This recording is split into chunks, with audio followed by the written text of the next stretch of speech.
யோசிப்பார்கள். யோசிக்கக்கூடியவர்கள்ல இருவேறு தரப்பட்ட மக்கள் உண்டு. ஒரு சாரார் இவ்வளவு கஷ்டப்படுவாங்க, இத்தனை பணிகள் செய்யறாங்களே, எந்த ஆதரவும் பெருசா இல்லாம இவ்வளவு தூரம் செய்யறாங்க, கடவுள் அவங்களுக்கு இன்னும் நிறைய வாய்ப்புகளை ஏற்படுத்தி கொடுக்கட்டும்னு சொல்லி வாழ்த்துறவங்களும் உண்டு. இதுக்கெல்லாம் இவங்களுக்கு எப்படி பணம் வருதுன்னு சொல்லி எதிர்மறையா சிந்திக்கக்கூடியவங்களும் உண்டு. தொடக்க காலத்திலிருந்து இங்கு வரக்கூடிய பக்தர்களுக்கு இங்கு நான் செய்யும் திருப்பணிகள் பற்றியும் அவற்றிற்கு நான் மற்றும் என்னை சார்ந்த அன்பர்கள் தொண்டர்களுடைய உழைப்பு, எதிர்கொள்ளக்கூடிய சிரமங்கள், இவற்றை பற்றியெல்லாம் ஓரளவுக்கு தெரியும். சமீப காலத்துல புதிதா ஓரளவுக்கு ஆலயம் அமைச்ச பின்பு வருகை தரக்கூடிய அன்பர்களுக்கு இங்கு திருக்கோயில் அமைய நாங்கள் பட்ட கஷ்டம், அதில் இருந்த இந்த வருத்தங்கள், இவையெல்லாம் புரிவதற்கு நியாயமில்லை. எனவே அவர்களுக்காகத்தான் இந்த பதிவு. நான் அப்பெல்லாம் இந்த கோயில் சுத்தி நிறைய திருப்பணிகள் செய்யும் போது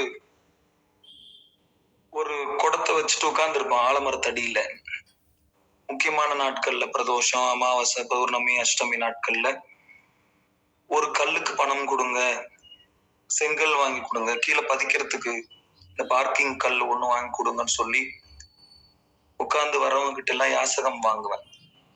அப்போ அந்த வரிசையில தரிசனத்துக்காக காசி விஸ்வநாதர் கிட்ட தரிசனத்துக்காக வந்த பக்தர்கள்ல அவங்களால முடிஞ்சது 10 ரூபாய், 50 ரூபாய், 100 ரூபாய், அவங்களால என்ன முடியுமோ அதை நான் கையில வச்சிருக்கிற குடத்துல போட்டுட்டு போவாங்க. அப்போ ஒரு குடும்பமா வந்தவங்கல்ல ஒரு அன்பர் மட்டும் வரிசையில வந்துட்டே இருந்தாரு. நான் இருக்கிற இடத்துக்கு வந்ததும் முகத்தை திருப்பிக்கிட்டு அவங்க குடும்பத்தை அப்படியே அழைச்சிட்டு போயிட்டாரு. அவருடைய எண்ணம் எனக்கு புரியுது. என்ன அவர் சிந்திச்சாருன்னா, கோயில் ஆன்மீகம் அப்படின்னாவே காசு பணம் சம்பாதிக்கிறதுக்கும் வசூல் பண்றதுக்கும், இவர்கள் சுகபோகமாக வாழ்வதற்கும் மக்கள் கிட்ட எல்லாம் காசு வாங்குறாங்க அப்படின்னு சொல்லி ஒரு வணிக சிந்தனையோடயே அவர் எதிர்மறையாவே நினைச்சிட்டு அவர் முகத்தை திருப்பிக்கிட்டது என்னால உணர முடிஞ்சது. நான் அதை பொருட்படுத்திக்கல. ஏன்னா அது மாதிரி நிறைய நாங்க சந்திக்கணும் இல்லை, நிறைய மன வருத்தங்களை சந்திக்கிறோம். அதனால அதை பொருட்படுத்திக்கல. இருந்தாலும் அவர்களும் நல்லா இருக்கணும்னு சொல்லி மனதார வாழ்த்திட்டு நான் தொடர்ந்து என்னுடைய அந்த பிட்சை எடுக்கும் பணியில கவனத்தை செலுத்திட்டு இருந்தேன். ஒரு மணி நேரம் போயிருக்கும். அதுக்கப்புறமா அந்த அந்த அந்த ஐயாவுடைய மனைவி மட்டும் திரும்ப வந்தாங்க. வேகமா வந்து ஒரு 500 ரூபாய் தாள் எடுத்து, சாமி இது நன்கொடையா வச்சுக்கோங்கன்னு சொல்லி என் கையில கொடுத்தாங்க. நான் அவங்க கடந்து போனதை பார்த்தன்றதுனால, முன்னையே நீங்க வந்தீங்களே, நீங்க அப்போ பணம் தராம போனீங்களே ஏன் அப்படின்னு கேட்கும்போது, என்னமோ அவரு ஒரு தவறா நினைச்சுன்னு போயிட்டாரு. வண்டியில பார்க்கிங்ல போய் வண்டி எடுக்கும்போது வண்டிக்கு சாவி போட்டுட்டு பின்னாடி, இல்ல நீ இந்த காசு கொண்டு போய் அவர்கிட்ட கொடுத்துட்டு வா, எனக்கு என்னமோ மனசே சரியில்லை, நான் கொடுக்காம வந்துட்டது தப்புதான் அப்படின்னு சொல்லி அந்த 500 ரூபாய் தாளை கொடுத்து அனுப்பியிருந்தார்.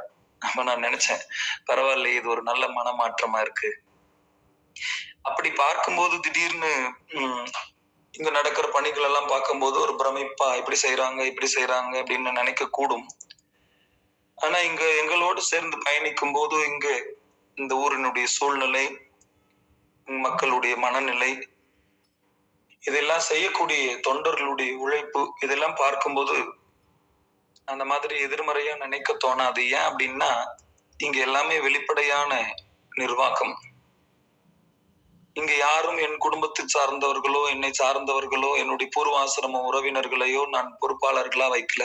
உங்களை போல திருக்கோயிலுக்கு வரக்கூடிய வந்த நிறைய பணிகள்ல தங்களை ஈடுபடுத்தி கொண்ட, கொடையளித்த சில அன்பர்களை தேர்வு செய்து அவர்களிடம் பொறுப்பு நீங்க பாத்துக்கோங்க, உங்களால் முடிஞ்ச அளவுக்கு நீங்க இங்க இந்த அறப்பணிகளை செய்துட்டு வாங்கன்னு சொல்லி அறங்காவலர் குழுன்னு சொல்லி உருவாக்கி அவர்களிடத்துல நிர்வாகத்தையும் பொறுப்பையும் கொடுத்திருக்கிறாங்க. இது எங்கேயாவது சாத்தியமான்னு யோசிச்சு பாருங்க. சில பேருடைய கற்பனை, வெளிநாட்டுல இருந்து இவருக்கு பணம் வருமோ, யாராவது பெரிய அரசியல்வாதிகள் நிறைய இவருக்கு பணம் கொடுக்கறாங்களோ, இல்ல எப்படி இதெல்லாம் சாத்தியம், இங்க ஏதாவது வசூல் பண்றாங்களா, இப்படி எல்லாம் கூட நினைக்கிறது உண்டு. நான் நிறைய முறை இதுக்கான பதில் சொல்லிட்டேன். எனக்கு யாரும் வெளிநாட்டுல உறவினர்களோ தெரிஞ்சவங்களோ இல்ல. நீங்கெல்லாம் இங்கதான், நீங்கெல்லாம் தான் எனக்கு தெரியும். அதனால எனக்கு யாரும் வெளிநாட்டுல இருந்து பணம் தரல, தரவும் இல்லை, இனியும் தரப்போறதும் இல்லை. இங்க வேற எந்த பெரியவங்க, அரசியல் பெரியவங்களோ, பெரிய பெரிய தொழிலதிபர்களோ யாரையும் நான் நாடி போய் எந்த உதவியும் கேட்கறது இல்ல. அதனால் அவர்களுடைய பணமோ அல்லது அவங்களுடைய ஆதரவோ பெருசா எனக்கு இங்க எதுவும் இல்ல. இங்க எந்த கட்டணங்களும் வசூலிக்கிறது இல்ல. நீங்க என்ன பார்க்கறதுக்கு வந்தா எனக்கு இந்த இவ்வளவு பணம் தரணும். அருள்வாக்கு கேட்க வந்தீங்கன்னா இந்த பணம் தரணும். குறி சொன்னா இந்த பணம் தரணும். ஜோதிடம் பார்த்தா இந்த பணம், இவ்வளவு பணம் தரணும். சிறப்பு தரிசனத்துக்கு இவ்வளவு பணம் கட்டணும். அபிஷேகம், வழிபாடு இதுக்கெல்லாம் இவ்வளவு பணம் கட்டணும்.